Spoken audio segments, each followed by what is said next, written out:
Bismillahirrahmanirrahim. Assalamualaikum warahmatullahi wabarakatuh.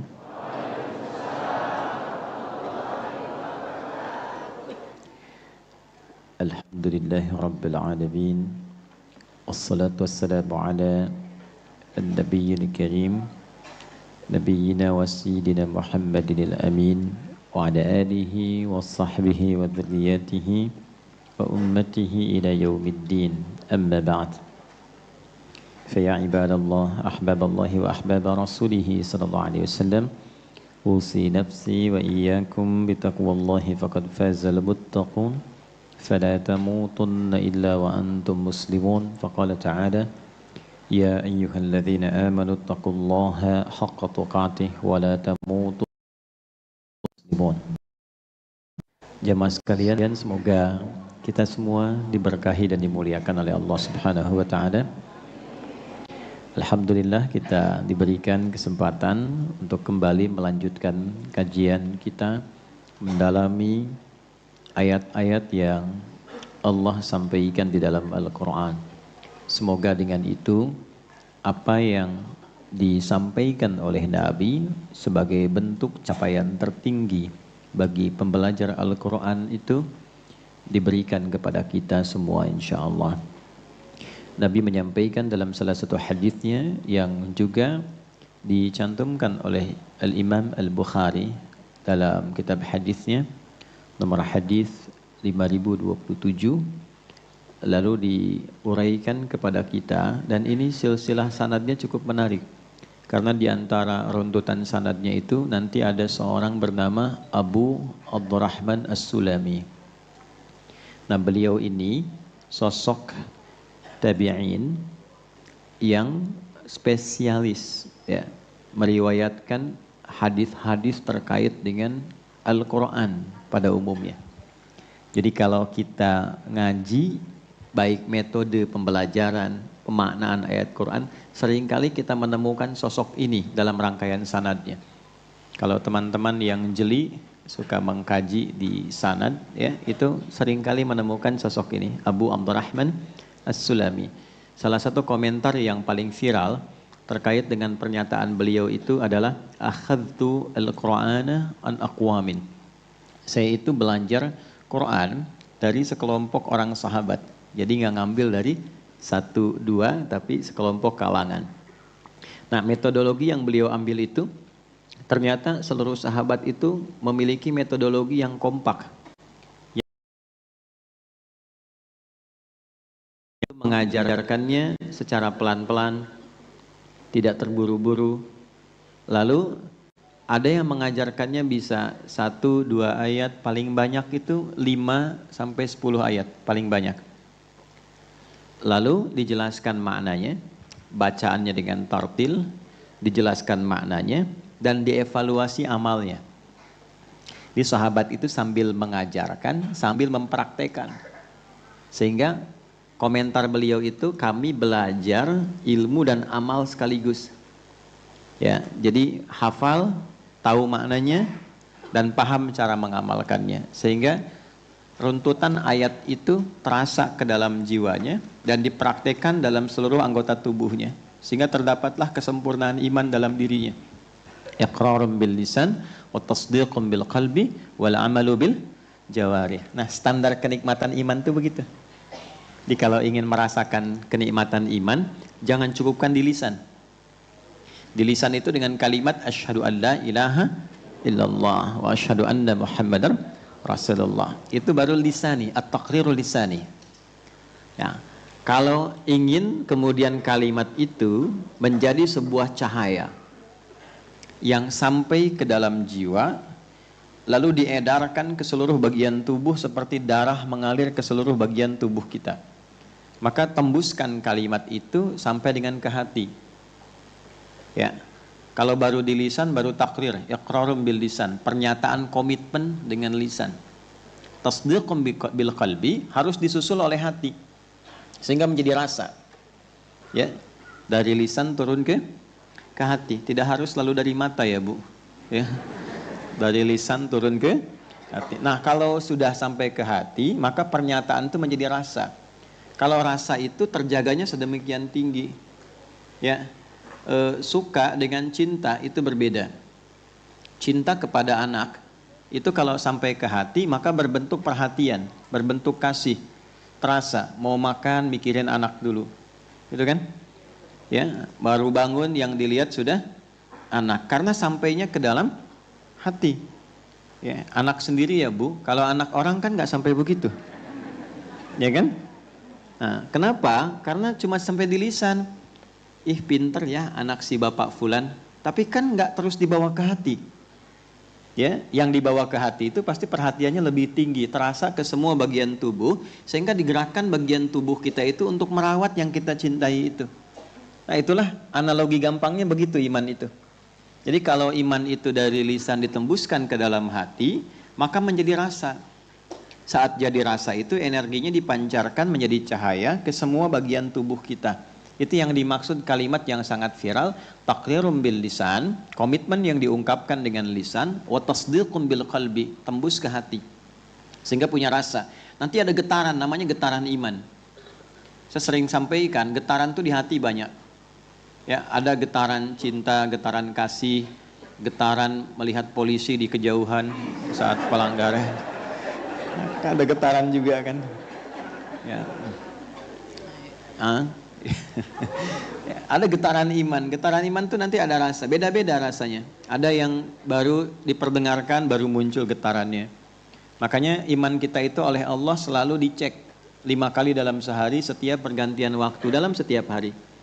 Ya, setiap berganti waktu di setiap hari itu ada pengecekan iman. Karena nanti ada kalimat Nabi yang sangat populer. Ada seseorang nanti yusbihu mu'minah, paginya ada imannya, wa yumsi kafirah, tiba-tiba sorenya bisa hilang. Sahabat tuh jadi bingung. Ada yang begitu ya Nabi ya katanya. Tuh, ada yang begitu ya. Berarti kualitas dulu itu kalau sudah menyatakan beriman tuh paripurna. Itu yang pentingnya tuh itu gitu. Jadi nanti bukan hanya sholatnya yang pakai iman saja, bukan hanya puasanya. Itu kan sifat ritual dalam bentuk latihan supaya terpancar keimanan ke semua bagian tubuh. Itulah kenapa rahasianya seringkali amal soleh di Quran itu diawali dengan iman. Sholat itu pakai iman dulu. Sholat yang benar itu pakai iman. Alladzina yu'minuna bil ghaibi wa yuqimunas. Nah, itu kalimat sholat pertama itu iman dulu. Dan sholat itu disebut iman dalam Al-Quran. Wa ma kana Allahu liyudhi'a imanakum. Jadi sholat yang benar, sholat yang pakai iman. Karena itu panggilannya pun diiringi dengan panggilan iman yang menggetarkan iman dalam kalbunya. Itu ada di Quran surah ke-8 ayat kedua itu. Innamal mu'minuna alladzina idza dzukirallahu wajilat qulubuhum. Ciri insan beriman itu standar pokoknya kalau disebutkan nama Allah ada getaran, frekuensi yang sambung pada hatinya, qulubihim qalbu. Sampai ke kalbunya ada getaran. Ya. Kapan disebutkan nama Allah itu? Setiap pergantian waktu dalam sehari 5 kali. Allahu Akbar, Allahu Akbar. Ada getaran kan? Sudah azan ya Allah gitu. Nah itu konfirmasi iman. Nah semakin tinggi keimanannya, ada yang belum dipanggil sudah bergetar hatinya. Ada. Dan dia mulai memetakan aktivitas hidupnya berdasarkan panggilan keimanannya. Jadi ada orang yang ngatur waktunya itu dengan standar perubahan waktu dengan menggunakan pendekatan waktu sholat. Ya, ini standar beriman itu begitu harusnya. Ya, dibagi 5 pekerjaan kita itu. Dari subuh ke siang itu mengerjakan apa? Siang ke sore evaluasi capaian awal bagaimana? Sore ke maghrib sebagai pengawal malam seperti apa? Nanti maghrib ke isya bagaimana? Isya ke subuh seperti apa yang direncanakannya? Itu kalau mau rapi gunakan itu pendekatan waktu-waktu sholat.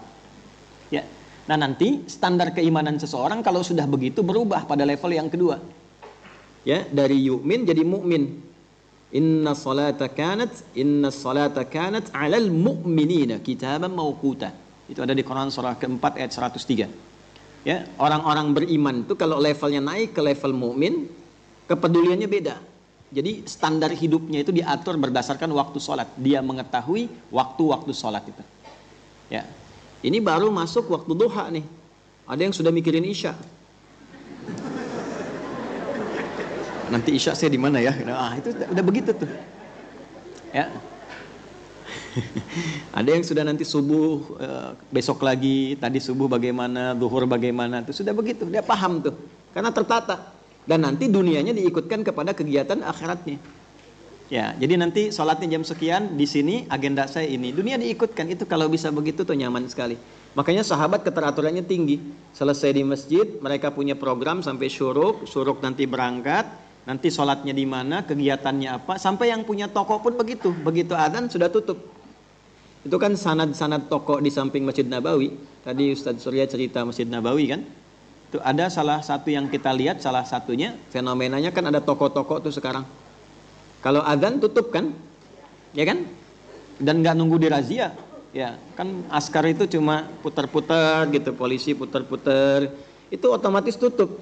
Itu sanadnya kan mengacu ke sahabat, salah satunya Abu Darda radhiyallahu taala anhu, yang pernah bikin warung-warungan depan masjid dan ditinggalkan kalau tiba menjelang waktu sholat, tinggalkan sholat balik lagi, karena paham ilmunya.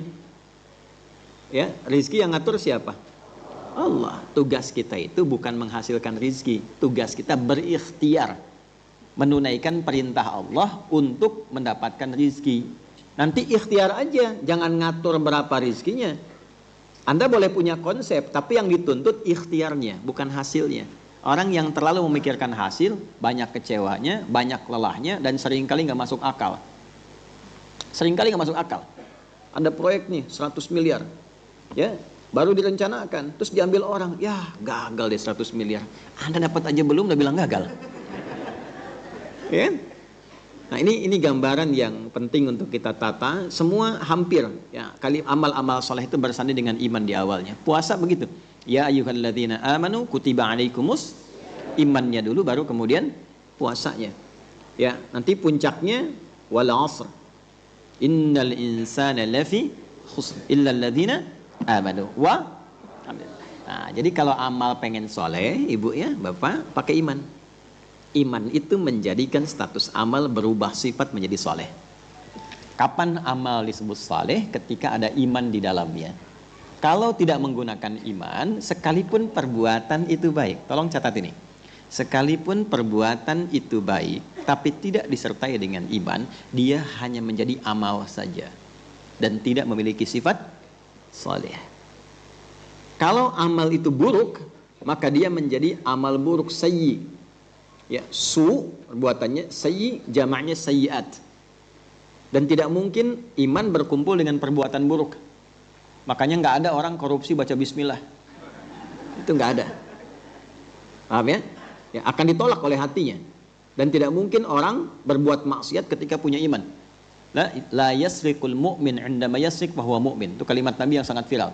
Tidak mungkin orang beriman itu mencuri, korupsi, menipu, nyogok. Ketika melakukan itu dia merasa punya iman. Itu nggak mungkin. Ya, jadi imannya sedang tersembunyi itu, nggak muncul dalam dirinya. Baik ya? Ya, jadi kembalikan. Yang ingin saya katakan, kembali ke awal, saya tegaskan dulu, ketika kita punya tugas mengumpulkan amal menjadi salih, maka awali dengan apa? Iman. Sertakan iman di dalamnya. Tolong dievaluasi dulu, apakah merawat anak itu dengan iman, apakah bekerja itu dengan iman, apakah belajar itu dengan iman. Dan satu-satunya keyakinan agama di muka bumi ini yang menyertakan iman dalam seluruh tindakan penganutnya, itu hanya Islam. Lengkap sekali, dan semua terhubung secara konseptual jelas. Anda silahkan kaji konsep apapun dalam beragama, Anda akan temukan tidak ada yang sejelas dan sedetil Islam. Konsep keyakinannya disebut akidah. Akidah itu dipraktekkan, pembuktian ritualnya lewat ibadah. Ibadah implementasinya dipraktekkan dalam muamalah. Muamalah hiasannya disebut dengan akhlak. Empat-empatnya itu bukan hanya sekedar teoritis nama, ada ketentuan dan pedomannya yang terukur, yang bisa kita riset, kita bisa pelajari. Dan setiap tindakannya memiliki panduan yang khusus, beda dengan yang lainnya. Dari yang terkecil sampai yang terbesar. Anda bangun tidur, kita sudah punya akidah saat bangun. Itu prakteknya jadi ibadah. Dipraktekkan dalam muamalah tidur, dihiasi dengan akhlak, cara bangunnya, baca doanya apa. Ya, doa itu kan merubah perilaku menjadi ibadah. Dan di situ ada pahala. Antara bangun dengan tidur, doanya sama tidak? Beda. Di mana kita memiliki ketentuan seperti itu? Semua terkorelasi. Karena itu ucapan komitmen masukkan ke dalam hati. Nah, kalau cuma di lisan saja, tidak punya rasa, nanti nggak punya kepedulian terhadap agama. Ke sholatnya tidak ada kepedulian. Jadi kalau nanti malas-malas dalam sholat, tidak punya rasa, nggak terasa panggilan itu, ini menunjukkan imannya baru di lisan. Belum tembus kepada hatinya. Masih lemah. Walaupun alhamdulillah masih ada pengakuan untuk beriman. Tapi nanti wujudnya apa? Sholatnya biasa-biasa, nggak ada rasanya. Ya, kadang-kadang lebih cepat daripada kilat. Nggak ada secepat kilat gitu ya. Lebih cepat daripada kilat gitu. Nah, wudu juga asal-asalan karena nggak pakai iman, itu problem. Kan wudu itu ayatnya pakai iman dulu. Al-Maidah ayat 6, ya ayyuhalladzina amanu idza qumtum ila shalah faghsilu. Nah, iman dulu. Jadi wudu aja pakai iman.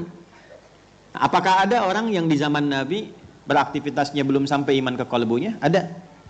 Itu diabadikan di Al-Quran surah ke-49 ayat 14. Qalatil a'rabu amanna qul lam tu'minu walakin qulu aslamna walamma yadkhulil imanu fi qulubikum. Ada orang Arab Badui berkomentar, Muhammad SAW, kami sudah beriman sampai iman ke dalam hati. Ya, direvisi oleh Allah kalimat ini. Nah, revisi ini menjadi standar riwayat yang sampai ke kita. Nggak boleh menghukumi iman seseorang dan kufurnya. Nggak boleh. Jadi kalau ada orang sembarangan mengatakan dia sudah kafir, dia murtad, dia sesat. Nah, kalimat itu langsung dihukumi oleh Nabi akan mencari pemiliknya. Ya, mencari. Jadi begitu keluar, dites. Jadi kalau ternyata tidak benar, dia mencari ke langit. Nggak ditemukan di langit, di bumi, maka kembali kepada yang menuturkannya. Itu paling bahaya. Makanya hati-hati. Takfir, mengkafirkan orang itu mesti hati-hati. Ya, orang misalnya pernah haji, pernah umrah, pernah sholat, pernah puasa, pernah tarawih, terus terucap kalimat mengkafirkan orang, itu mencari kalimatnya, nggak ketemu, balik ke orangnya. Ya, jadi di hari kiamat statusnya jadi kafir dengan kalimat itu. Ya, makanya kalimat itu kalimat yang sangat sensitif, ya, hati-hati. Karena seseorang yang dalam hidupnya misalnya dia kufur betulan, belum beriman, kemudian 1 jam sebelum meninggal dia mengucapkan kalimat la ilaha illallah, dia bersaksi tiada Tuhan selain Allah, Nabi Muhammad utusan Allah, itu 1 jam sebelum meninggal menggugurkan semua hal yang pernah dilakukan dalam hidupnya. Iftahul jannati la ilaha illallah. Maka di Islam itu kalimat itu bernilai. Bapak dengan ibu halalnya itu pakai kalimat. Ya, saya terima nikahnya si Fulana binti Fulan dengan mas kawin sekian dibayar tunai misalnya kan. Nah, itu kan kalimat. Ya kan? Itu di Islam tuh semua ada nilai. Mimpi aja ada tafsirnya. Mimpi aja ada babnya. Ya, mimpi biasa, mimpi bermakna, mimpi yang mengalihkan kepada proses lebih dewasa, itu semua ada bab kehidupannya. Karena tidak mungkin kita mengalami satu peristiwa kecuali akan ada tuntunan di dalamnya. Itulah indahnya Islam itu seperti itu.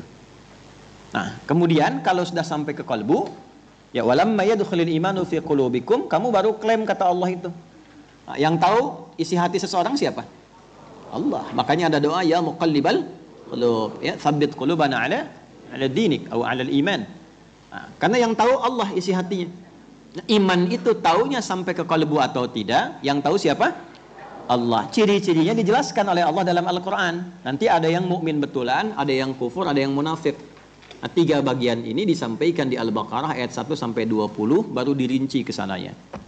Gitu. Nanti ada yang beriman betulan 1 sampai 5, yang kufur 6 sampai 7, 8 sampai 20 ciri orang munafik di dalamnya. Itu pengenalan detailnya di ayat-ayat selanjutnya. Nanti karakteristiknya diungkap untuk menggambarkan dalam kehidupan, karakteristik ini akan ditemukan. Bagaimana cara bergaul dengan yang seperti itu? Itu diatur sampai seindah itu. Ya. Jadi kalau ngajinya betul, sebetulnya menyikapi kehidupan ini bisa proporsional. Lebih tenang gitu.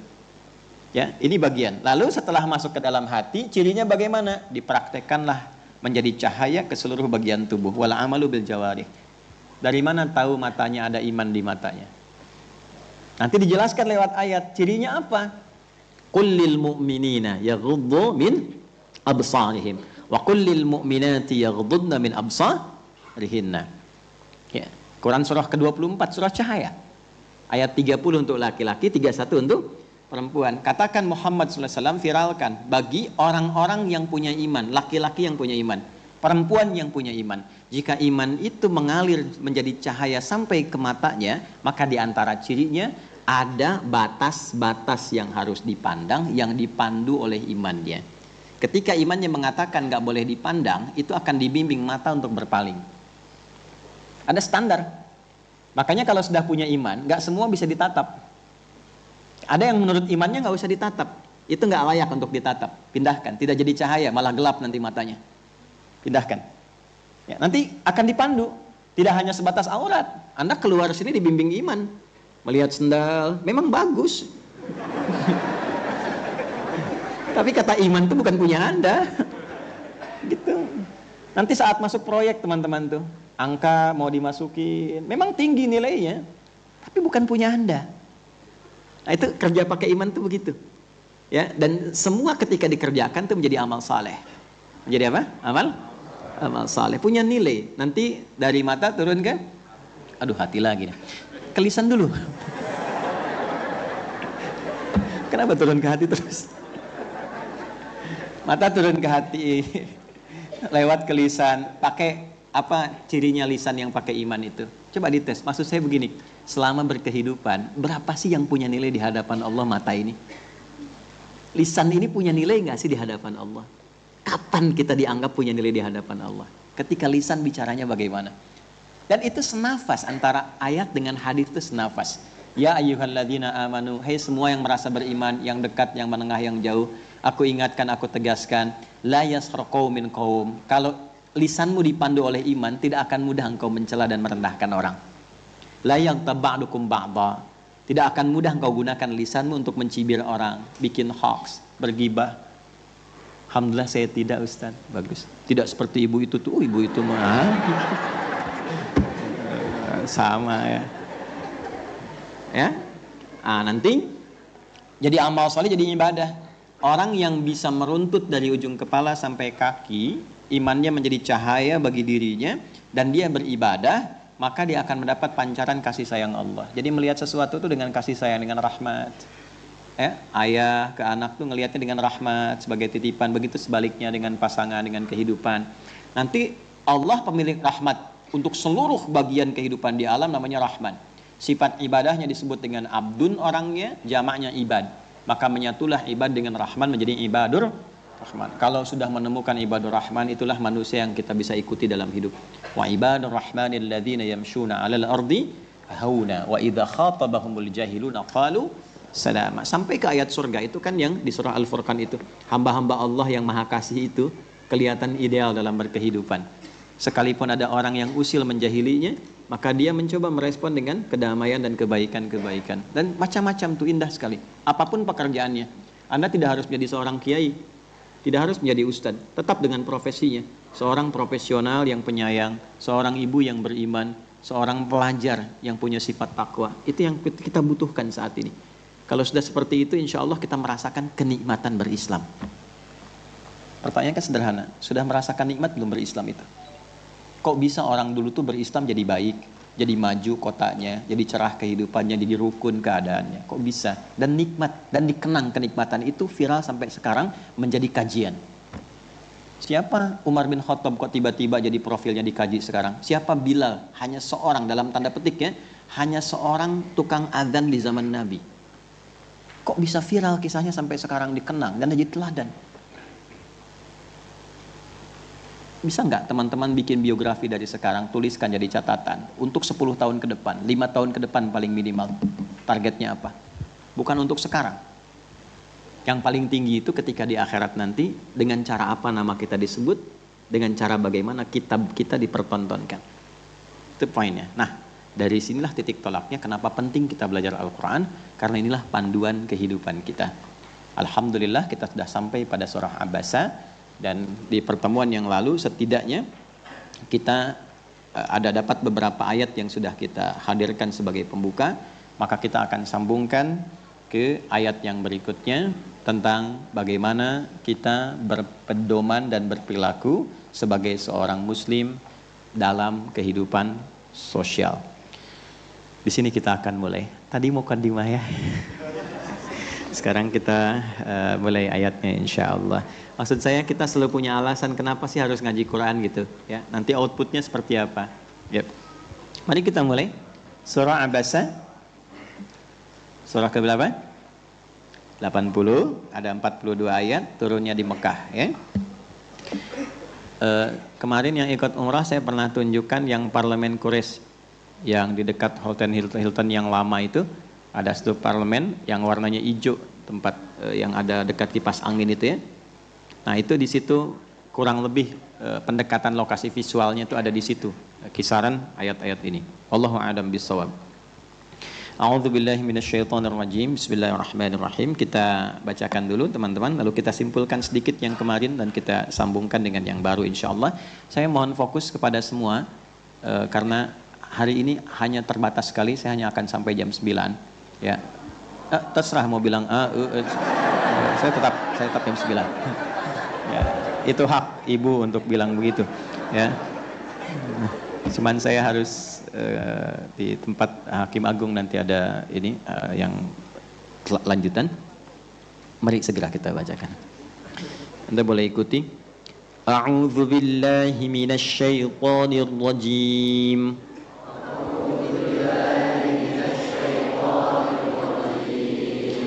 Bismillahirrahmanirrahim.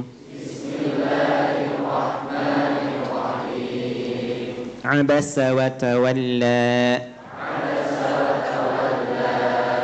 An ja'ahul a'ma.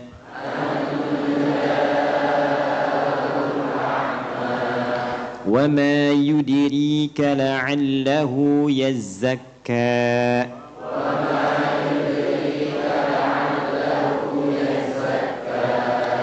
أو يذكر فتنفعه الذكرى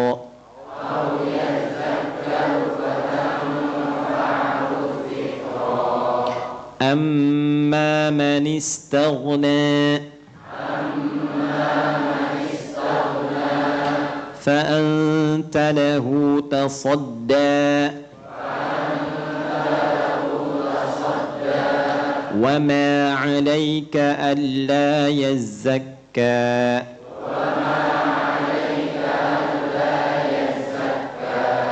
وأما من جاءك يسعى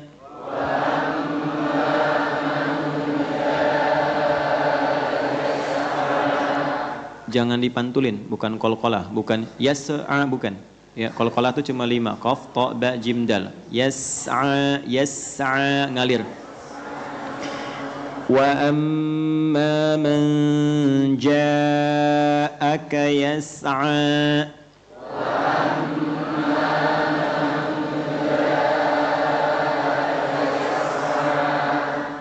wa huwa yakhsha فأنت عنه تلهى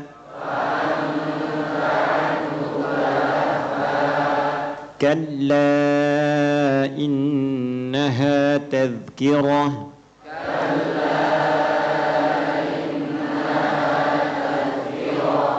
فمن شاء ذكره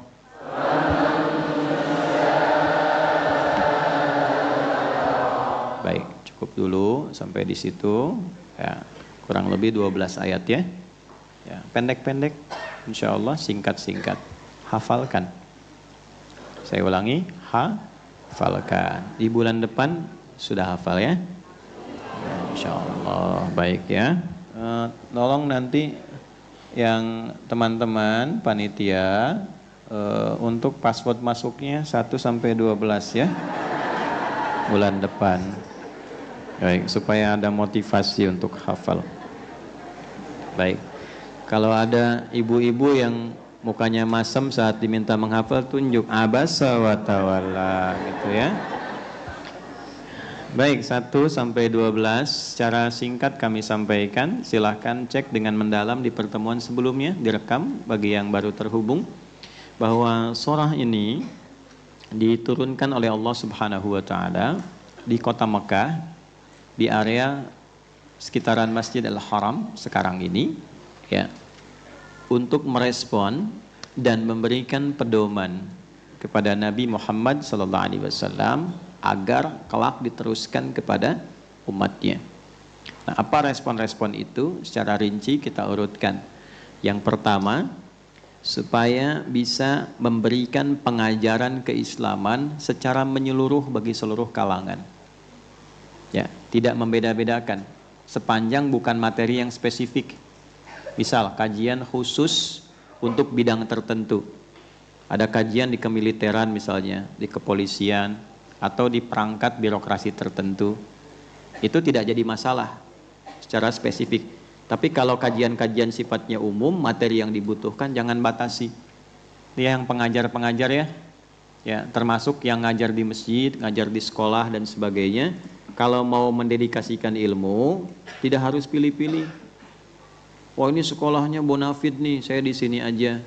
Ya, padahal boleh jadi di tempat lain ilmu Anda dibutuhkan. Ya, untuk mencerahkan. Walaupun mungkin tidak sebagus sekolah yang Anda harap-harapkan misalnya. Nah, tujuannya diluruskan, mengajar itu untuk apa? Mencari dunia atau untuk mendapatkan kemuliaan akhirat. Rumusnya jangan dipisahkan ya. Kalau ngejar akhirat, dunia pasti diberikan oleh Allah. Gitu. Jadi bukan berarti ngejar akhirat itu dunia jadi hilang, tidak begitu, bukan. Dunia pasti diberikan. Allah itu ingin memberikan pelajaran norma, jangan salah secara etis. Sehingga melihat orang lain itu menjadi rendah, jangan begitu. Itu poinnya. Jelas sampai sini? Baik, maka Nabi SAW tolong menempatkan Nabi ini tetap pada tempat istimewanya. Karena Quran sudah mengakui bahwa Nabi itu wa innaka la'ala khuluqin azim. Laqad kana lakum fi Rasulillahi uswatun. Ingat, semua yang melekat pada Nabi itu istimewa. Sikap-sikap kemanusiaannya ditampakkan supaya jadi pedoman dasar untuk umatnya yang bukan Nabi dan Rasul. Ya, mudah bagi Allah tuh mudah begini. Muhammad SAW diinfokan nih, nanti akan ada si fulan. Kamu ajarkan rata ya, bisa begitu. Kan dipandu wahyu. Tapi kenapa ayat ini turun? Untuk menjadi pedoman bagi kita khususnya yang bukan Nabi dan Rasul. Itu poinnya. Ya, karena kenapa? Sifat-sifat ini pasti muncul di kalangan kita. Untuk membedakan. Bukan hanya pengajar. Anda waktu jadi orang biasa, semua disapa. Waktu status sosialnya naik kan belum tentu bisa punya sikap yang sama. Ya kan? Nah, sama dalam kehidupan begitu. Nah, karena itulah kemudian surat ini muncul untuk memberikan gambaran, berbagilah dengan perhatian yang serupa, yang sama, sehingga semua mendapatkan manfaat yang sama. Jelas sampai sini? Baik, itu bagian yang pertama. Yang kedua, ayat ini diturunkan untuk menguatkan sifat kenabian, kerasulan dan kemanusiaan seorang sosok mulia Muhammad sallallahu alaihi wasallam. Baik, mungkin nggak gini? Mungkinkah ada orang ngarang sendiri tapi negur diri sendiri di hadapan banyak orang? Nggak mungkin. Ada nggak seorang pejabat misalnya mengungkapkan kalimat untuk menegur dirinya sendiri di hadapan banyak orang? Ya, ini ada pejabat nih lagi ngisi, tiba-tiba ada rakyat jelata datang tuh, minta diperhatikan, maksa. Ya, tiba-tiba dia nurunkan kalimat. Fulan nyebut namanya misalnya, hey X, kamu ini harusnya kasih perhatian ke sini, jangan cuman ke sini, sayangi yang ini. Mungkin nggak begitu? Nah, mungkin. Maka ini menunjukkan Quran ini bukan rekayasa Nabi Muhammad. Ini betul-betul wahyu yang turun dari Allah. Sehingga dengan wahyu ini, hal-hal yang bersifat manusiawi dari Nabi diberikan pedomannya untuk diajarkan pada umatnya yang bukan Nabi dan Rasul. Sekaligus menguatkan kerasulan dan kenabian Nabi Muhammad sallallahu alaihi wasallam. Jelas nggak sampai sini? Ya, nggak gini gambaran sederhananya. Mungkin nggak sih seorang yang dituduh oleh orang lain mengarang kitab sendiri? Kan ada tuduhan kepada Nabi, Quran itu rekayasa Nabi Muhammad, kan? Ada kan tuduhan demikian ya? Buatan Nabi, ya, karangan Nabi, produk budaya dan sebagainya. Apa mungkin ada produk budaya ditunjukkan di hadapan orang untuk mencela dirinya sendiri, untuk meluruskan sikapnya? Dan kadang-kadang bentuk kalimatnya gini, katakan. Kalau saya bikin sesuatu, mau sampaikan kepada Anda, saya akan sampaikan secara langsung. Bapak, Ibu, fokus ya. Jangan main handphone. Misal saja. Ya. Misal, Bu. Nah, ya. Ini kalau saya sampaikan langsung gitu kan. Fokus ya, jangan main handphone. Misal, ya. Tapi kalau orang lain yang dimintakan pada saya, ya, Ustadz titip pesan tolong katakan ke jamaah fokus jangan main handphone. Baik ya? Terus saya katakan dengan jujur, si fulan mengatakan pada saya, Adi katakan begini. Kalimatnya kan akan begitu kan? Ada pesan disampaikan. Tapi kalau saya yang nyampaikan sendiri, saya katakan, Pak tolong Bu fokus. Ya, handphone simpan dulu. Tapi kalau kemudian diperintah, saya akan katakan, saya diminta untuk menyampaikan. Perhatikan bahasa Quran. Qul huwallahu, qul a'udzu birabbin, qul a'udzu birabbil, qul. Perintah katakan Muhammad. Kan tidak masuk akal kalau Nabi menyampaikan ada perintah katakan. Kenapa nggak langsung aja? Untuk menunjukkan bahwa Al-Quran bukan rekayasa Nabi, bukan buatan Nabi, tapi perintah yang Allah sampaikan lewat siapa? Nabi. Maka surat ini pun selain menjadi metodologi untuk memberikan pedoman pada umat Nabi Muhammad yang tidak punya sifat kenabian dan kerasulan, bagaimana dia bersikap kasih kepada semua kalangan. Yang kedua, menguatkan risalah kenabian dan kerasulan Nabi Muhammad sallallahu alaihi wasallam. Jelas sampai sini? 3. Ayat ini juga memberi petunjuk pada kita bagaimana menyelenggarakan dan mengatur majlis ilmu yang disebut majlis ta'lim. Nah, boleh punya 2 sifat. Ini yang belum saya bahas kemarin. Sifat pertama, majlisun khas, pengajian khusus. Terlihat dari sana ini? Ya, bagus. Iya, sana ada aja yang lihat tuh. Ya, memang belum saya tulis. Tapi belum saya tulis sudah kelihatan. Itu imannya sudah sampai ke titik yang entah di mana. Pengajian. Ya, belum saya tulis sudah kelihatan. Pengajian itu bisa dibagi 2. Ya. Yang pertama pengajian yang khusus. Kedua pengajian yang umum. Ini.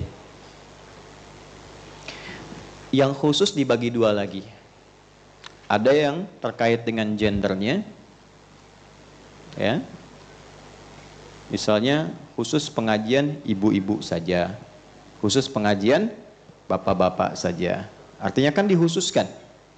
Ya, pengajian ibu-ibu kan jelas kalimatnya ibu-ibu. Nah, kalau sudah tahu khusus dan memang hanya untuk ibu-ibu, bapak nggak usah maksa.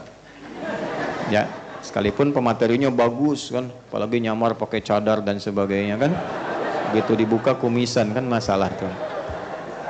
Nah, ini pelanggaran. Nanti saya detilkan.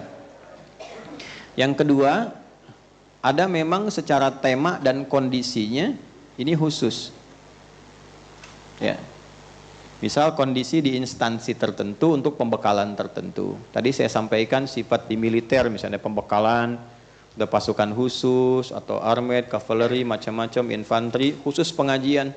Atau di udara ada skuadron misalnya 17, 14, macam-macam. Pengajian di situ. Nah, tidak menjadi adab yang baik ketika Anda maksa. Ini kan untuk mengenal Allah, masa dibatasi? Gitu. Ini dikhususkan situasinya beda, kondisinya tidak sama. Atau misalnya di perusahaan tertentu ingin ada pembekalan keislaman, jadi terbatas, bukan ingin eksklusif, tapi kondisinya memang terbatas. Paham sampai sini?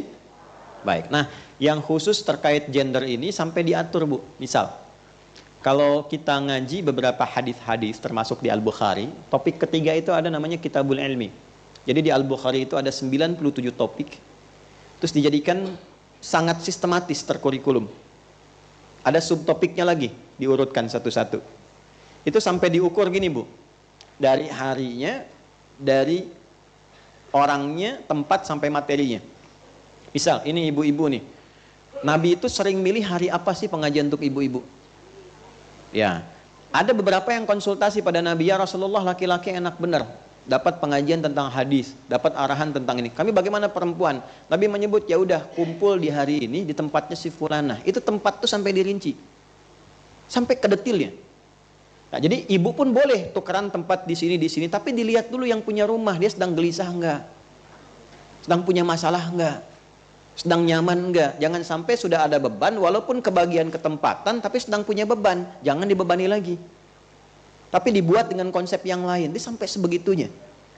Sampai nanti Nabi melihat situasinya. Oh, si fulanah lagi begini. Itu sampai Nabi katakan, ya ada seseorang yang punya anak, dan dia kelelahan merawat anaknya itu. Sampai Nabi langsung komen. Ya, seorang perempuan, seorang istri yang memiliki 3 orang anak. Si ibu itu punya 3 anak. Lalu mengatakan, Nabi lanjutkan, ya, anak itu dididik dengan baik, bahasa tafsirnya demikian, maka anak itu akan menjadi hijab bagi ibu itu di akhirat kelak dari ancaman neraka. Lalu seorang ibu tanya lagi, ya Rasulullah, kalau 2 gimana? Karena anak ibu ini 2. Ya, maka Nabi langsung jawab 3 kali, isnaini, isnaini, isnaini. Yang 2 juga, yang 2 juga, yang 2 juga. Maksudnya kalau benar merawatnya, didekatkan sama Allah, dikenalkan sama Allah, itu investasi tinggi, Bu. Allah itu nilai. Begitu di hari kiamat dihisab, anak-anak itu menjadi hijab dari neraka tuh. Ya, dan dia nanti akan menggandeng tuh. Nanti menggandeng itu di Quran surat 13 ayat 23 sampai 24. Jannatu 'adnin yadkhulunaha wa man salaha min abaihim wa azwajihim wa dzurriyyatihim wal malaikatu yadkhuluna 'alaihim min kulli bab salamun 'alaikum bima sabartum fa ni'ma 'uqbad dar. Ada anak-anak yang dididik oleh orang tuanya dengan baik, masuk surga, amal soleh, itu diminta oleh Allah, gandeng tangan bapak ibumu, ajak ke surga. Terus saudara-saudaramu, adik-adikmu, sampai ke bawahnya. Lalu diperintahkan malaikat berbaris di setiap pintu surga, ucapkan selamat kepada rombongan keluarga ini. Malaikat mengatakan, salamun alaikum, catat ini ya, bima sabartum. Selamat ya Bu, selamat Pak, karena Anda sabar menjalani itu saat di dunia. Ini sabar. Itu kalimat mahal. Temanya pun diatur. Jadi sampai sebegininya gitu, dalam Islam tuh sampai sebegitu. Jadi ibu tuh kalau bikin pengajian, gak usah tinggi-tinggi. Bahas pengajian, dibahas fikih jihad. Ya, bahas tentang peningkatan ekonomi. Udah ibu di rumah ngaji gimana caranya jadi perempuan yang baik. Ayat-ayat, hadis-hadis tentang jadi ibu, jadi istri, jadi anak. Apakah boleh perempuan kemudian bekerja, profesi apa yang dibolehkan, seperti apa syaratnya, itu yang dibahas. Jangan dikira sendirian, zaman Nabi itu ada yang perawat, ada yang dokter. Jangan salah loh. Sayyidah Aisyah itu seorang ahli di bidang kedokteran. Sayyidah Fatimah itu ahli di bidang perawatan. Beliau seorang perawat. Itu ada nasabnya. Ya, ini ada turunan-turunan. Sama dengan tema-tema khusus, saya sering sampaikan. Ya, teman-teman misalnya yang pebisnis nih. Pebisnis, pengusaha, kenapa sih nggak ada kajian khusus membahas tentang dunia usaha? Keluarkan ayat-ayat khusus membahas tentang bisnis. Hadis-hadis pedoman tentang berbisnis bagaimana. Keluarkan, inilah yang dimaksud tematik. Anda yang mahasiswa-mahasiswa, kenapa nggak kumpul, keluarkan kajian tentang bab ilmu. Ayat-ayat yang bisa menghadirkan akselerasi pengetahuan. Gimana caranya menghafal dengan cepat. Menghafal dengan mudah. Bagaimana caranya menghimpun ilmu yang berkah, menguasai berbagai bidang pengetahuan. Dulu orang Islam, itu hampir tidak ada yang menguasai 1-2 bidang. Rata-rata paling sedikit 5 bidang. Ya, silahkan cek Imam Syafi'i itu berapa disiplin ilmu yang dikuasai. Bukan hanya tafsir, hadis, fikih, ya, usul fikih, sejarah. Beliau itu juga khatam dalam bab kedokteran. Ya, ada yang sampai juga ke bidang-bidang fisika. Ya, Anda kenal misalnya, pernah dengar Avicenna itu? Ya kan? Ya. Pernah dengar Al-Kindi, Al-Farabi, ya kan? Al-Ghazali dan turunan-turunannya. Itu bukan 1-2 bidang ilmu. Siapa dokter yang paling terkenal dalam dunia Islam? Ibnu Sina, nama baratnya Avicenna. Orang taunya cuma bapak kedokteran. Itu anak ini dari kecil sudah didekatkan oleh orang tuanya menjadi ahli Quran. Itu ahli Quran, hafal Quran 30 juz. Dan orang tua kita dulu yang disebut pahlawan-pahlawan nasional itu manhaj. Metodologi cara mengajinya diikuti seperti itu. Pernah dengar Kiai Haji Agus Salim? Bukan hanya diplomat kan, yang sangat unggul, sangat ulung, hafal, menguasai banyak ragam bahasa, sangat luar biasa dalam diplomasinya. Tapi kenapa tidak pernah diviralkan bahwa beliau itu seorang kiai yang hafal Quran dan tafsirnya? Dulu lengkap. Ya, maka silahkan yang belajar nih sekarang. Gak apa-apa Anda belajar agama tafsir, tapi kuasai bahasa juga. Bahasa Inggris kuasai. Ya, belajar bahasa yang sekarang berkembang apa? Cina, belajar bahasa Mandarin. Belajar bahasa Rusia. Belajar, tingkatkan, buka gerbang pengetahuan. Ibnu Abbas itu belajar bahasa Persia 3 hari dikuasai. Terserah Anda bilang terserah Anda. Pokoknya 3 hari itu selesai. Nah, Gimana caranya? Nah itu nanti ada babnya, makanya ngaji, belajarnya yang betul.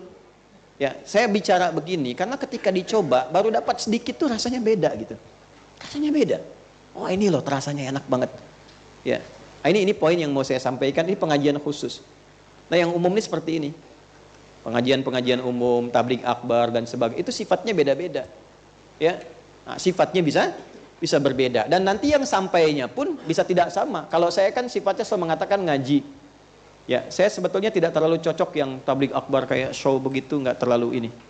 Ya, selain tidak terlalu cocok, mungkin tidak terlalu apa ya istilahnya, frekuensinya nggak terlalu pas. Kalau dengan saya senangnya ngaji begini. Ya, supaya ada kedalaman gitu ya. Kalau sifat tabligh akbar itu biasanya umum, yang sampai mungkin 1, 2, 3 pesan umumnya. Orang datang, tahu, pulang lagi.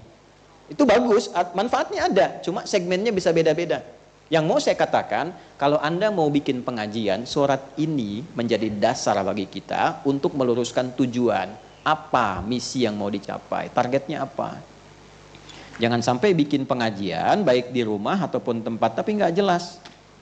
Yang mau diraih apa, objeknya siapa, yang datang siapa, materi yang mau dibahas apa. Jadi usahakan buat satu kurikulum yang terukur, sehingga baik itu memulainya, menjalani sampai hasilnya bisa optimal didapatkan. Jelas sampai sini? Ya kan? Nah inilah yang kemudian Nabi saat mengajar di kalangan khusus, tapi yang dibahas materinya materi standar umum tentang Allah, tentang mengenal Allah. Maka menjadi sifat umum kan? Ketika menjadi sifat umum, maka ditunjukkanlah dengan kedatangan Abdullah bin Abi Umi Maktum. Jelas sampai sini? Nah, tapi pelajarannya jadi banyak. Ketika pengajian khusus jangan banyak diinterupsi. Ketika pengajian umum jangan banyak dibaca. Paham sampai sini? Nah, ini maksudnya. Selain yang kemarin sudah kita bahas. Baik, kemudian yang keempat selanjutnya, ada sikap moral bagi para pengajar. Sekaligus juga ancaman yang sangat dalam, hati-hati. Ancamannya nanti ada di hadis, sikap moralnya ada di dalam ayat ini. Ya. Para pengajar yang suka memilah-milah, hati-hati ya, objek dan tempat pengajarannya dengan orientasi dunia, awas nih, bukan akhirat ya, dengan orientasi dunia, maka sikap itu mendapat kecaman dalam Al-Quran. Nanti dalam hadis itu ada di Al-Bukhari, ada di Muslim, ada di Sunan Abu Daud, ada di Ibnu Majah, ada di Musnad Ahmad juga. Ancamannya tinggi sampai berpotensi tidak bisa mencium wanginya surga. Ya, hati-hati. Man ta'allama ilman yubtagha fihi wajhullah subhanahu wa ta'ala. Ya, awas, hati-hati. Siapa yang belajar satu pengetahuan yang seharusnya dia arahkan untuk mendapatkan ridha Allah subhanahu wa ta'ala, illa liyusiba bihi wujuhan nas. Ya, ternyata dia palingkan itu untuk mendapat perhatian manusia. Ngajar supaya popularitasnya ada, ya, ngajar mohon maaf supaya orientasi materinya tinggi, pilih-pilih gitu ya, padahal undangan sudah datang, nggak mau diikutin, pengennya yang di sana aja. Kenapa ke sana? Wah, sohi amplopnya. Amplopnya sohi, kalau tebal tuh sohi, kalau tipis dhaif.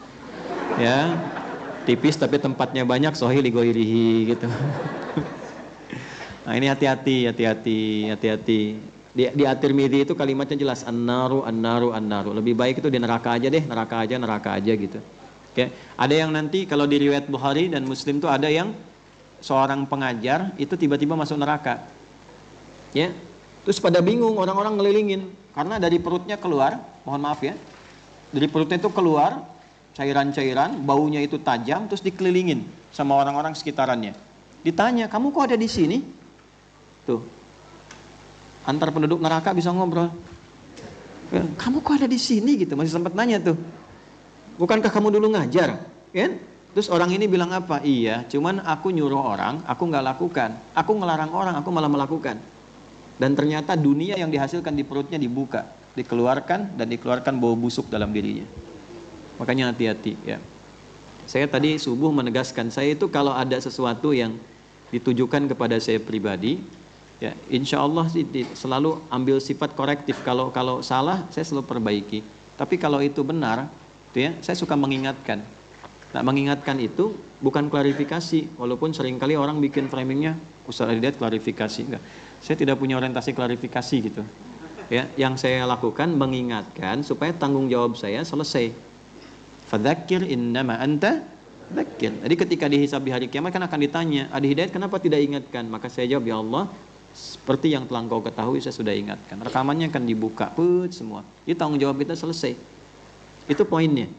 Ya, jadi ulama itu nggak mudah, ya. Dan itu pilihan yang sulit, high risk, high value. Ya, resikonya tinggi, walaupun anugerahnya juga bisa banyak.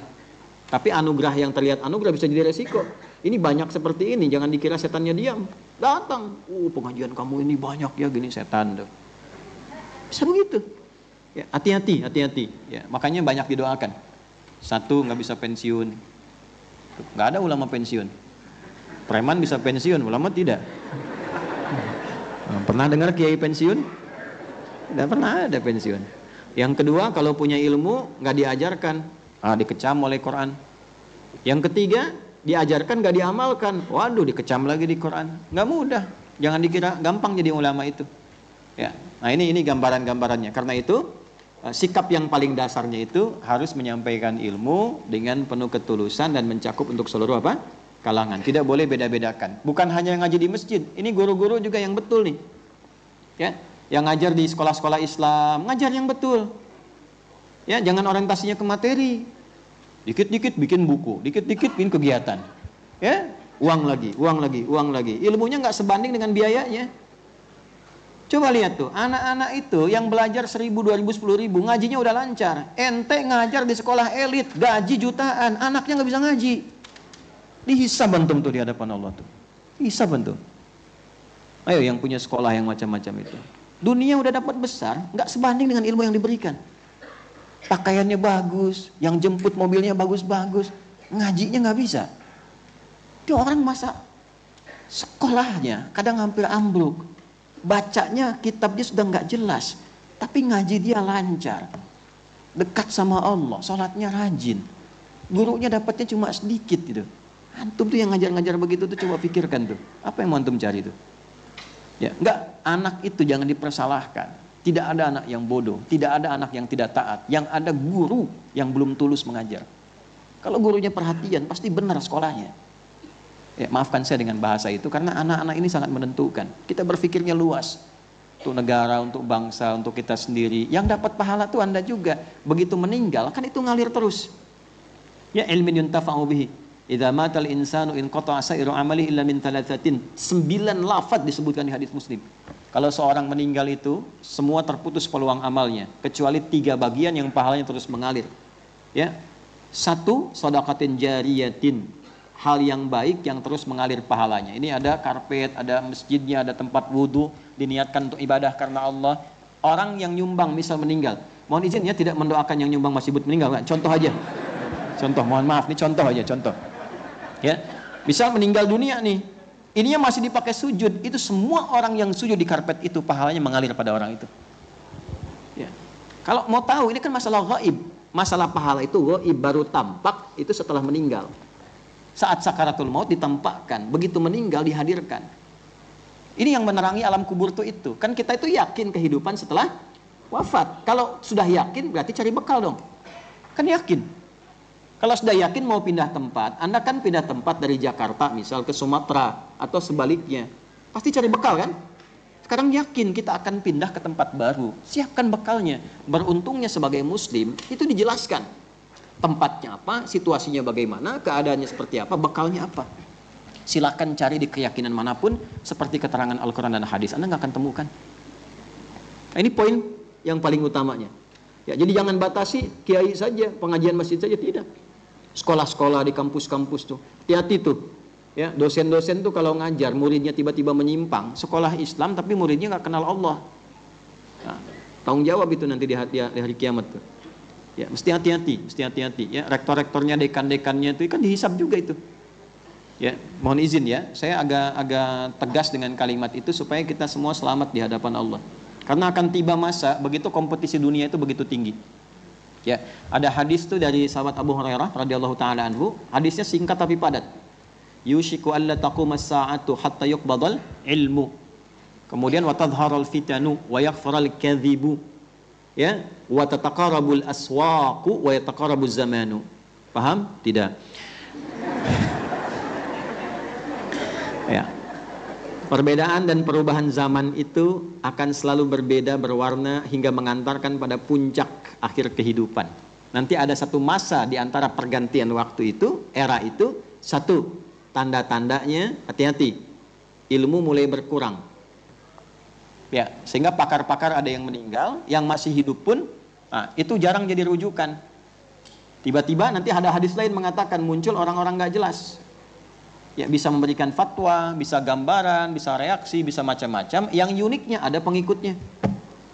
Ya, innallaha la yaqbidul ilma intiza'an yantazi'uhu minal ibad, walakin yantazi'uhu biqabdil ulama, hatta idza lam yabqa 'alimun. Riwayat lain, lam yubqi 'aliman, ittakhadhan nasu ru'usan juhala, fa'aftau fadallu wa adallu. Fasu'ilu fa'aftau fadallu wa adallu. Akan tiba masa ulama itu mulai berkurang. Nah, dulu di kita Sabang sampai Merauke ulamanya ada jadi pakunya. Ulama Aceh siapa? Sumatera Utara siapa? Sumatera Barat siapa? Ya, Sumatera Selatan siapa? Terus sampai ke ujung, sampai ke Papua. Ya, Maluku terus sampai ke Papua. Jawa apalagi banyak. Sekarang dicek, saya tanya tuh. Di Aceh ulamanya siapa? Sumbar siapa? Sumsel siapa? Sumut siapa? Ya, terus sampai ke Papua siapa ulamanya? Ada, tapi tidak banyak dikenal. Ada yang jadi rujukan, banyak. Ya, tapi nanti eranya berubah. Satu-satu meninggal, tinggal sedikit. Nah, yang paling luar biasa ketika sedikit itu tersisa, tiba-tiba muncul sosok-sosok yang tidak jelas. Ya, kemarin begini, sekarang begitu. Tiba-tiba jadi ustadz, tiba-tiba jadi kiai. Ya, tiba-tiba bisa jadi habib, tiba-tiba jadi macam-macam kumpul. Nah, yang menariknya adalah bicara agama. Fasu'ilu, ditanya, fa'aftau, memberi fatwa. Fadallu wa adallu, yang nyampaikan jawaban itu salah, yang ikut jadi ikut salah semua. Nah, eranya berubah, nyambung ke hadis awal tadi. Tataqarabul aswaq, terjadi percepatan digital. Tandanya pasar mudah diakses. Ini kalimat Nabi loh. Pasar mudah diakses. Dulu orang-orang itu berangkat manual. Ya, ibu ke pasar kan pakai angkot ya, pakai ojek, pulang lagi. Nanti ada waktunya kata Nabi, pasar mudah diakses, diklik datang barangnya. Kejadian nggak sekarang? Kejadian sekarang. Kemudian yataqarabu zaman, waktu semakin singkat, padat, cepat. Ya, di hadis lain begini, setahun kayak sebulan, sebulan kayak sepekan, sepekan kayak sehari, sehari kayak sekilatan. Kan kayaknya baru kemarin ngaji kan, sekarang sudah di sini lagi. Sudah terjadi waktunya. Nah, akan berubah dinamika sosialnya. Tadinya offline menjadi online. Semua serba online. Maka tadharul fitanu wa yakthurul kadhib. Maka akan mulai muncul banyak manipulasi. Banyak fitnah, banyak macam-macam. Ya, ada yang kaitan dengan niaga, dagang itu bisa pindah ke online. Karena pindah ke online, maka manipulasinya pun jadi online sekarang. Ya, nanti Anda akan temukan tiba-tiba ada gambar saya jualan garam. Aduh. Saya tuh sampai ngingat lagi ke belakang, saya cek ya, saya tanya sama staf-staf itu. Saya pernah nggak bahas garam gitu? Nggak pernah Ustadz gitu. Kok tiba-tiba ada ya garam rupiah gitu. Oh, ternyata AI frekuensinya dimirip-miripin keluar. Terus video kita menerangkan tentang bersuci diambil ke situ garam. Ada yang parfum, ada yang macam-macam gitu. Nah, itu terjadi. Hati-hati. Nanti secara kompleksnya masalah agama. Cuma orang-orang tidak jelas bicara masalah agama, komentar ini itu, tapi yang paling menarik gini, ada pengikutnya. Itu poinnya itu. Nah, maka mesti hati-hati. Nah, kita harus saling mendoakan, doakan dengan cara-cara yang baik. Nah, ini poin yang berikutnya, ya. Kemudian diteruskan. Nanti saya setelah selesai yang kemarin baru masuk ke poin yang inti kita harus perdalam. Terakhir yang kelima, niatkan menuntut ilmu itu untuk memperbaiki diri.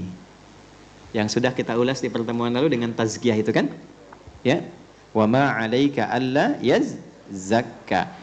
Untuk memperbaiki diri, menyucikan hati. Insya Allah kalau hatinya bersih, ilmu apa saja masuk. Kalau hatinya bersih. Insya Allah ya. Mbah Hashim itu punya kitab Adabul Alim wal Muta'alim. Oke? Adabul Alim wal Muta'alim. Lihat halaman 24-25.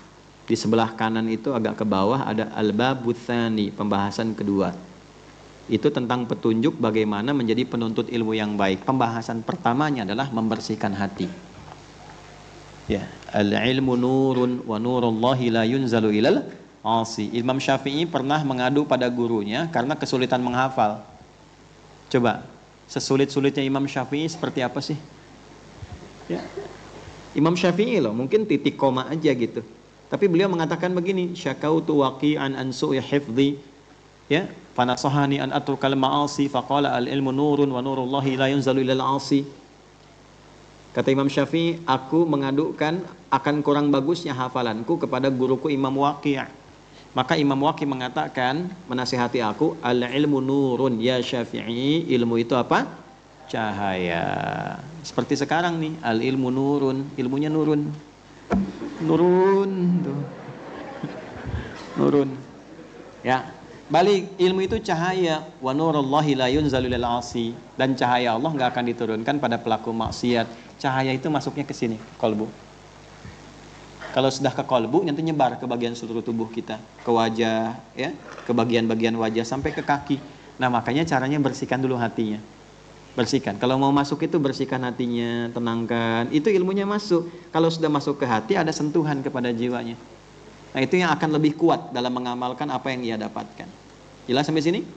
Ya. Nah, itu tazkiyah. Makanya setelah ngaji dengan sebelum ngaji ada perubahan. Anda jangan sampai begini, masuk dengan pulang, itu nggak ada perubahan, berarti gagal itu.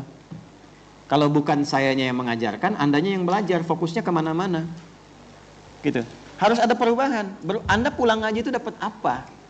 Ini kan Anda investasi waktu, tenaga, biaya, berangkat, duduk, kadang nunggu. Terus pulang nggak dapat apa-apa, rugi. Dapat apa? Setidaknya ada isian baru yang merubah cara pandang dan keadaan hidup kita. Itu gambarannya. Jelas ya? Nah, kalau sudah jelas dari bagian-bagian ini, baru diingatkan pada yang baru. Kalla innaha tadhkirah. Ini poin kita. Ya, di sini materi barunya. Bismillahirrahmanirrahim. Kalla innaha tadhkirah. Kita pakai pendekatan Imam Ibnu Katsir. Ini tafsirnya tafsir Ibnu Katsir yang saya gunakan. Ya, dari beberapa tafsir yang pernah kita perkenalkan, halaman 689, juz yang keempat. Kalla innaha tadhkirah wa qawluhu, adapun yang dimaksud firman Allah Subhanahu wa taala, kalla innaha tadhkirah, ay hadhihi surah alhamdulillah awil wasiyah bil musawat bainan nasi fi iblaghil ilmi min syarifihim wa wadi'ihim, ay hadhihi surah, maksudnya surah ini surah An-Naba ini. Sekarang agak dalam kita ngajinya sedikit ya, supaya manfaatnya lebih banyak dapatnya. Kumpulan ayat di Al-Quran disebut apa? Surah. Surah. Nih. Surat Al-Fatihah, Surah Al-Baqarah, Surah Ali Imran. Ya? Surah itu asalnya batas. Pagar itu disebut surah. Karena menjadi batas antara satu lokasi dengan yang lainnya.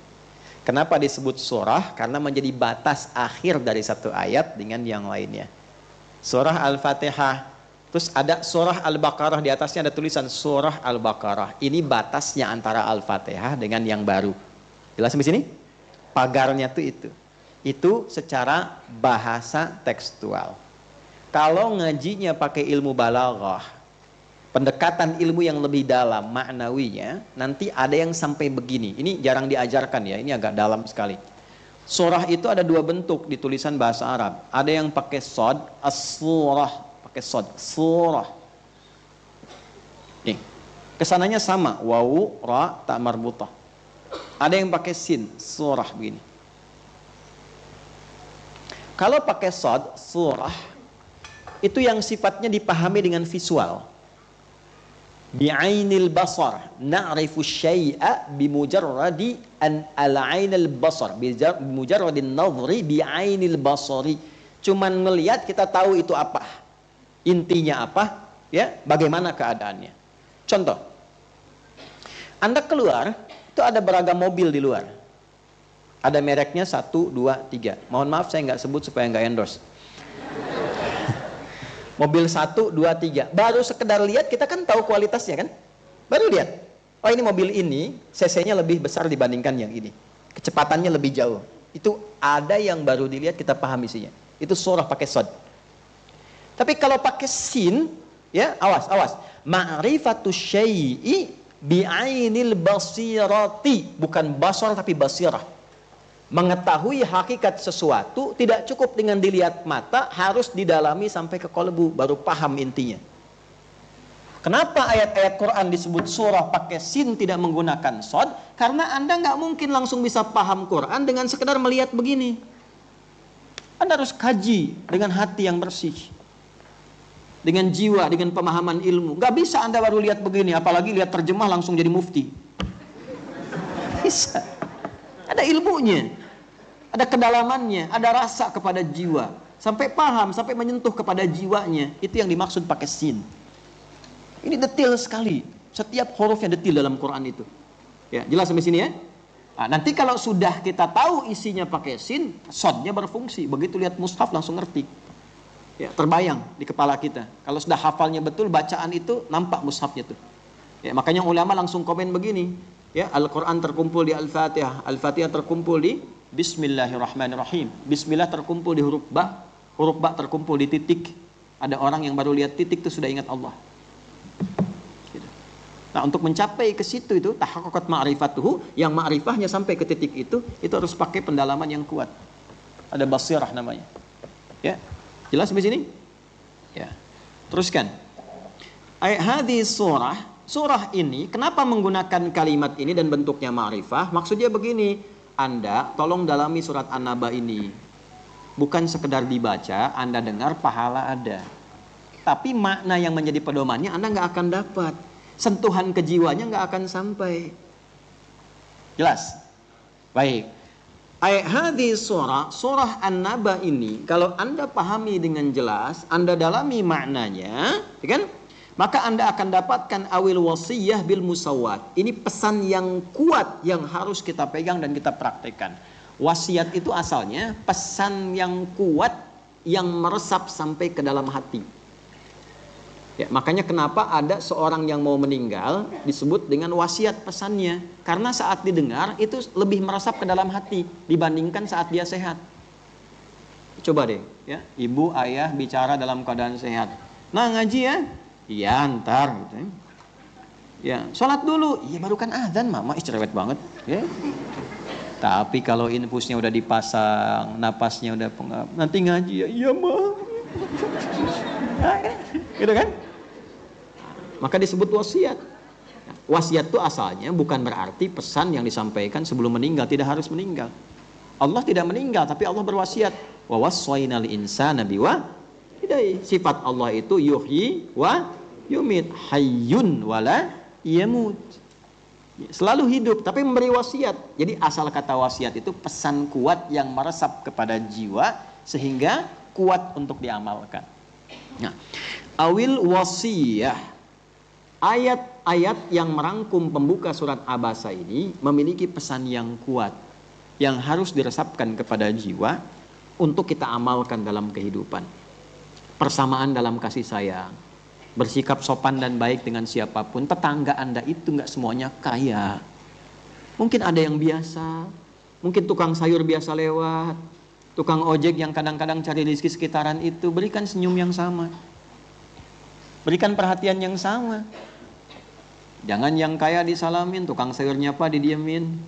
Ya, Assalamualaikum tetangga. Oh masya Allah, tukang sayur lewat pak. Iya kayak kemarin kan. Kayak kemarin aja. Salamin biasa. Sapa, tanya kabarnya gimana keluarga. Anaknya udah ada yang hafal Quran belum? Ya, salatnya gimana? Ceria. Nah, itu kalau hidupnya bisa begitu, tenang kehidupan tuh. Nggak jadi beban sendiri. Yang aneh itu dipikirin sendiri, jadi masalah sendiri. Pikirin gitu, yang nggak ada diada-adain. Capek hidupnya begitu. Ya. Bil musawat, dengan persamaan bainan nasi di antara manusia fi iblaghil ilmi, khususnya dalam menyampaikan ilmu, min syarifihin, baik dalam kalangan yang terhormat bangsawan, wa wadhi'ihim, ataupun kalangan orang-orang biasa. Ya, gitu ya. Ini pesan pertama untuk para guru, ya, saya juga pengajar dan sebagainya. Nih hati-hati yang ngajar di sekolah-sekolah nih. Jangan suka lihat latar belakang orang. Kalau sudah masuk di kelas yang sama, perhatikan dengan cara yang sama. Jangan lihat nih jemput pakai mobil, perhatiin bener. Dijemput pakai motor, ini dititipin tukang ojek, beda gitu kan? Nggak begitu. Kalau udah jadi murid Anda, semua sama, perhatikan, ngajinya harus sama, sholatnya sama, dicek adabnya, ke orang tua gimana. Ya, di sekolah kami itu dari sejak masuk TK, KB bahkan diajarin cara cium tangan tuh begini sama orang tua. Diajarin caranya. Makanya cara cium tangan aja beda. Ya, itu dari awal dan semua harus sama, siapapun, anak siapapun, semua sama. Hari pertama pakai seragam kerjanya. Mau anaknya menteri, mau anaknya tentara, polisi, pekerja, pakai seragamnya supaya anaknya bangga di antara orang tuanya. Itu cium tangannya, dibisikin, anak TK bisikin bapaknya. Ayah, ya, bekerja semangat ya. Aku doakan ayah semangat. Cari yang halal ya, jangan cari yang haram. Supaya aku bisa belajar dengan baik di sini. Gak ada yang gak nangis, Bu, Pak. Pulang tuh. Anak TK bisikin tuh. Nah, itu pesan ke bawah terus sampai di tempat dia bekerja itu. Ya. Jadi ibu, Bu, tolong Bu ya, anak-anaknya tuh dibisikin tuh. Karena kadang-kadang suami itu sering dengar anak dibandingkan istrinya sendiri. Jangan ketawa, ya betul. Ya, seringkali dari anak lebih menyentuh maksud saya. Kalau istri cerita kan udah sering begitu. Iya, ya. Tapi anak tuh beda. Anak-anak, ya kami mencoba itu dan hasilnya beda. Anak kecil, Anda boleh tanya staf-staf saya deh kalau video call sama anak 3 tahun, 2 tahun itu. Bu ya di mana? Pertanyaan pertama. Dan gak bisa bohong, dikejar. Oh ini lagi di mana? Di kantor apa di mana? Sebab taunya begini, kalau di ngajar, dia tahu nggak akan boleh ganggu. Tapi kalau di kantor dirinci, sedang apa? Mau istirahat? Mau bobo? Ya. Jangan lupa baca doa ya. Baca doa dulu katanya. Oh ya. Nah itu tanamkan. Jadi ibu nanamkan ke anak. Sekarang kan teknologinya banyak, video call sama ayahnya. Ingatkan, terus bilang, ayah aku doakan ya, semoga ayah lancar kerjanya. Ayah disayang Allah, aku sayang ayah. Gitu. Itu beda rasanya. Silakan, kalau nggak percaya silakan deh. Anaknya suruh nelpon ke ayahnya, sampaikan kalimat-kalimat baik. Ya, itu akan lain. Ya. Nah, ini gambarannya. Baik. Wa qala Qatadah was-Sudi, dan berkata Imam Qatadah dan Imam As-Sudi, kalla innaha tadhkirah, yang dimaksud innaha tadhkirah yakni Al-Qur'an, semua Al-Qur'an. Jadi sifat Al-Qur'an itu selalu membawa tadhkirah. Ya, tahu artinya tadhkirah? Halo? Sedihnya nanti aja, sedih, nangis, haru nanti aja. Fokus dulu aja ya. Tahu artinya tadhkirah? Tadhkirah itu satu pengingat yang membuat kita tersambung dengan Allah. Paham? Pengingat yang membuat kita tersambung dengan Allah. Nah, isi Al-Qur'an itu pedoman hidup yang semuanya menyambungkan kita dengan Allah. Pedoman supaya kita bisa hidup dan terjaga, ya, terkoneksi dengan Allah. Maksudnya gini, kalau melihat kita merasa dibimbing oleh Allah bagaimana cara melihat. Kan di Quran tuh ada pedoman untuk melihat, pedoman untuk bicara, pedoman untuk mendengar, pedoman dalam profesi, yang berniaga begini, yang di pemerintahan begini, yang mengajar begini. Nah, setiap kita kerjakan itu kita akan terkoneksi dengan Allah. Itulah keistimewaan Al-Quran dibandingkan bacaan-bacaan lain. Mungkin banyak karya manusia ditulis-tulis, tapi nggak akan komprehensif dan nggak akan pernah sempurna. Jadi kalau Anda ingin merasakan kenikmatan dalam berkehidupan, balik ke Al-Quran. Dan itu viral nanti, kebaikannya akan dikenang melintasi zaman sampai sekarang. Nah, kalla innaha tadhkirah, haknya ke kasus tadi, tapi hukumnya jadi umum. Apa rumus di ulumul Qur'annya? Al-ibaratu bi umumil lafzi la bi khususis sababi. Hukum itu berlaku umum dari lafadznya, tidak dikhususkan kepada sebabnya. Walaupun sebab turunnya terkait dengan Abdullah bin Abi Ummi Maktum, tapi lafadznya menjadi umum. Kalau berkehidupan, kata Imam Qatadah, Al-Quran itu jadi pedoman utama kita untuk mengingatkan diri. Jelas? Ya. Faman syaa dzakarah, ay faman syaa dzikrallahi fi jami'i umurih. Ya. Wa yahtamilu 'audud dhamiri 'ala al-wahyi lidalalatil kalam 'alaihi. Faman syaa dzakarah. Nah, di challenge tuh. Kalimatnya gini, kalau bahasa kitanya gini. Kata Allah, aku sudah terangin nih.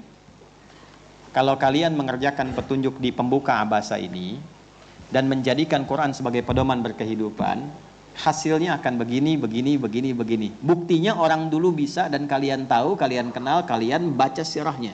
Sekarang di challenge. Siapa di antara kita yang mau ikut ke situ? Faman syaa'a dzakarah, maka siapa sekarang yang pengen ikut? Kembali ke Quran. Terkoneksi lagi dengan Allah, apapun profesinya. Dan hebatnya menggunakan fa. Fa itu kalau kita ngaji di ilmu nahwu, harfu atfin rabitin baina syai'aini bila hudud.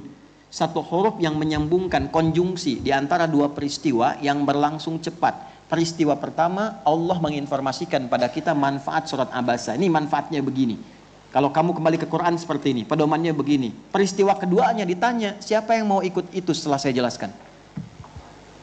Nah, rumusnya gini, kalau rumusnya menggunakan fa, jangan tunda, cepat amalkan. Kata Quran berkata baik, keluar dari sini katakan yang baik-baik. Kata Quran, jujur, keluar dari sini jadi orang jujur. Kata Quran, berbakti pada orang tua, pulang dari sini jadi orang yang terbaik melayani orang tua. Kata Quran, sayang pada anak, pulang dari sini cek kondisi anak. Berada dalam keadaan yang Allah sayangi atau tidak. Kata Quran, musawat bainan nas, perhatian yang sama dengan manusia, dengan cara yang baik.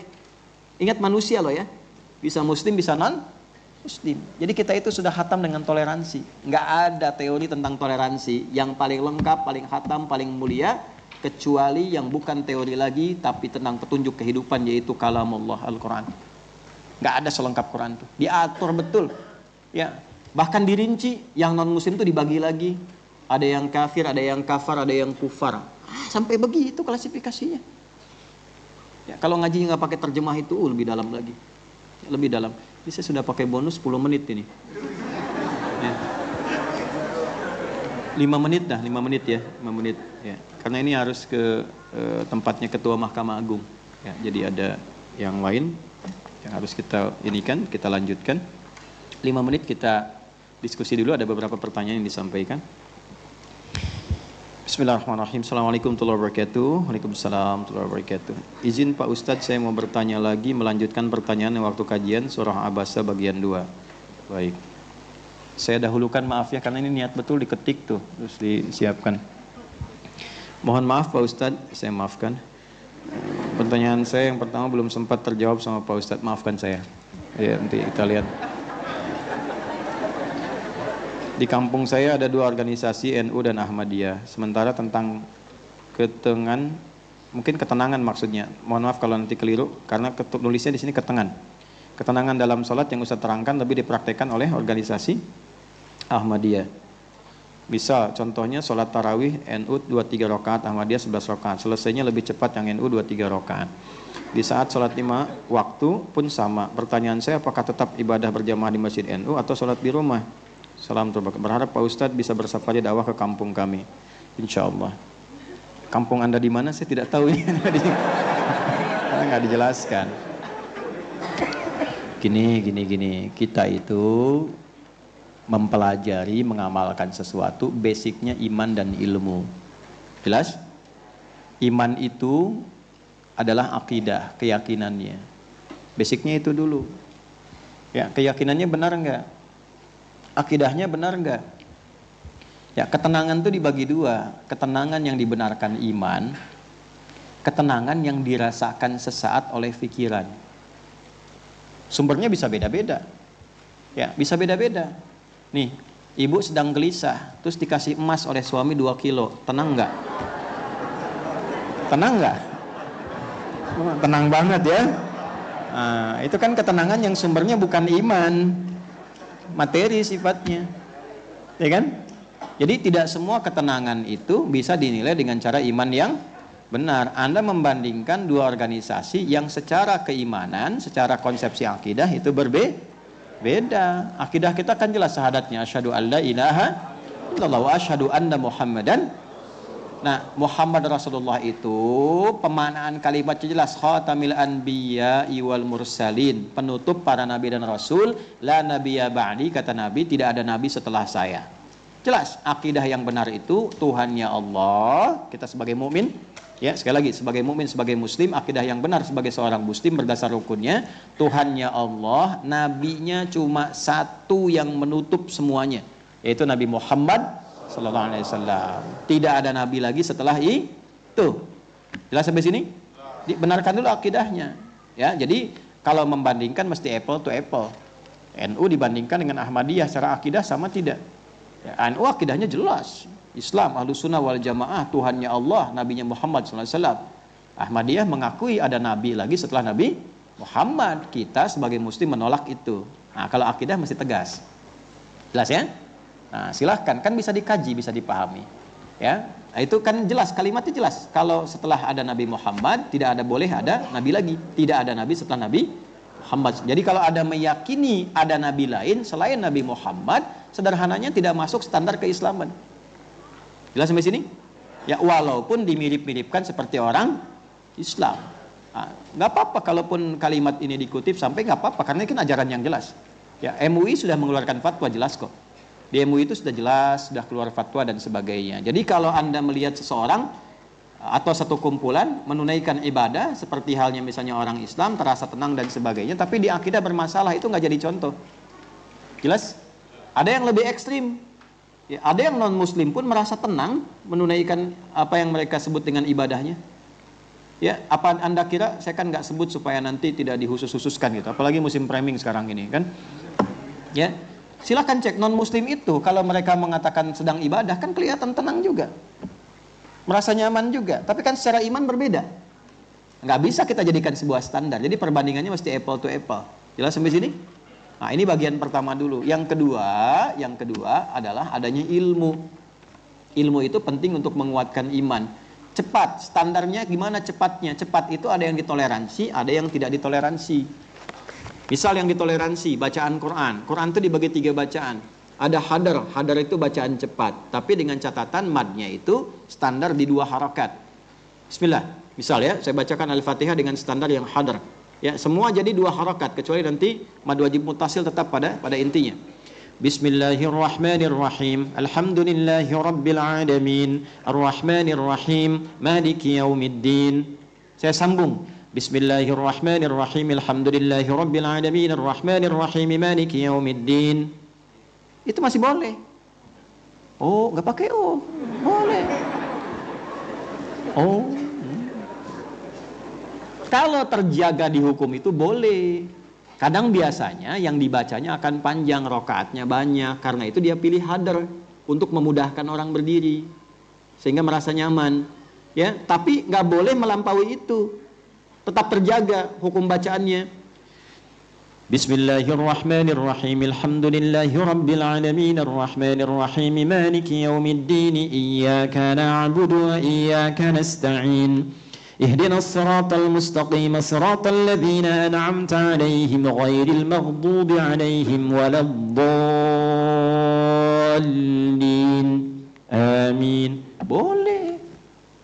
Yang tidak boleh apa? Amin. Nah, itu maksudnya ya. Nah, bagaimana caranya? Jangan tinggalkan masjidnya. Berlakulah Quran surah 16 ayat berapa? 125. Bagaimana bunyinya? Ud'u ila sabili rabbika bil hikmah. Ajarkan, sadarkan semua orang itu mengenal Allah dengan jalan hikmah. Anda makmum, ada imam pimpinan. Makmum sampaikan dengan cara yang baik. Kalau kira-kira imamnya sudah tidak bisa, cari alternatif yang baik. Pak, bisa nggak terlalu cepat? Anda siapa? Sebelum masjid ini ada, saya sudah di sini. Kan kalau sudah begitu repot, ya kan? Masya Allah Pak, luar biasa. Bapak, saya ingin belajar. Bapak segini masih istiqomah jadi imam, ya. Saya ingin belajar dari Bapak dan sebagainya. Masya Allah. Adek dari mana? Senang kita. Pak, di sana itu juga ada imam-imam Pak suka kayak di Mekah kalau baca Quran. Mungkin sekali-kali boleh kita ngundang Pak ya imam yang dari sana misalnya ke sini. Oh bisa nanti ajak aja. Nah kan lebih enak turun, itulah hikmah. Tidak di luar dulu masuk bacaan yang benar yang bagus. Sehingga dengan itu jadi baik. Ya, kalau sudah baik merasa enak nyaman. Dulu waktu saya bimbing pesantren di awal-awal di Jakarta itu, ada yang pejabat kantor ingin jadi pejabat di masjid.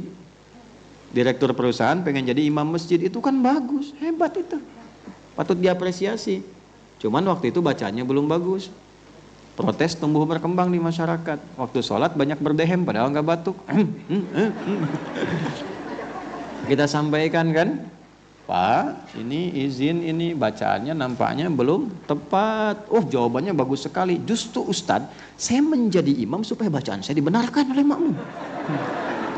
Nah, itu dia Pak, katanya. Nah, itu dia Bapak betul.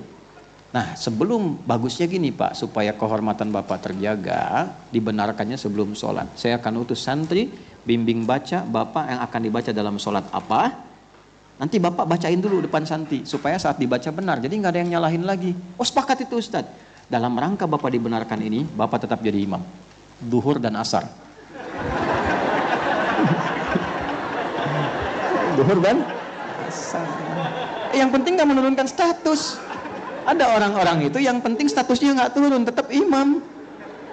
Ya, duhur dan asar Pak, maghrib, isya dan subuh, biarkan nanti saya dan santri imami. Sepakat deal, sepakat. Salaman kita. Alhamdulillah kita imamin, murid imamin, enak, bacaan masyarakat tenang. Begitu sudah bagus kita perkenankan, Pak silahkan maghrib imami. Udah yang ada aja. Lama-lama kita malah dorong, enggak Bapak udah bagus, Bapak harus tampil supaya orang tahu Bapak bukan cuma hebat di perusahaan tapi juga bagus dalam bacaan jadi imam. Ya, dan itu sampai sekarang senang, terus ke masjidnya jadi rajin, menginspirasi ke anak, ke cucunya dan sebagainya. Itu kan mahal begitu tuh. Jadi jangan ditinggalkan masjidnya. Kalaupun diperbandingkan, nah dilihat sehingga tidak menyimpulkan kan nggak semuanya begitu. Lalu setelah peristiwa ini jadi pertanyaan, semua masjid NU dihukumi begitu? Tidak. Banyak imam-imam bagus tuh. Dan banyak pesantren-pesantren ahli qiraat. Rata-rata di pesantren-pesantren NU banyak ahli qiraat. Di Sedan tuh. Tahu Sedan enggak? Bukan mobil depan, bukan. Sedan di Lasem ke sana itu ada Sedan itu. Daerah Sedan tuh penghafal Quran itu. Ya itu bagus-bagus. Imam-imam di Al-Azhar di mana? Di Istiqlal tuh banyak alumni Sedan tuh dari situ. Ya. Jadi, kebetulan dapatnya mungkin yang agak beda. Jangankan di masjid NU, masjid lain juga banyak, ya. Nah, jadi jangan dipukul sama semua hukum sehingga salah kesimpulan. Jadi yang tadi hikmahnya dipakai, kalau pas kita dapat imam yang kurang baik, ada fikih untuk mengulang sholat kalau sekiranya rukun atau bacaan tertentu berpengaruh dalam sholat. Jelas sampai sini? Tapi memperbaiki, jangan sampai bikin status terus di framing, ceklik. Memang begini. Nah itu kan kalimat yang tidak pantas. Jelas ya?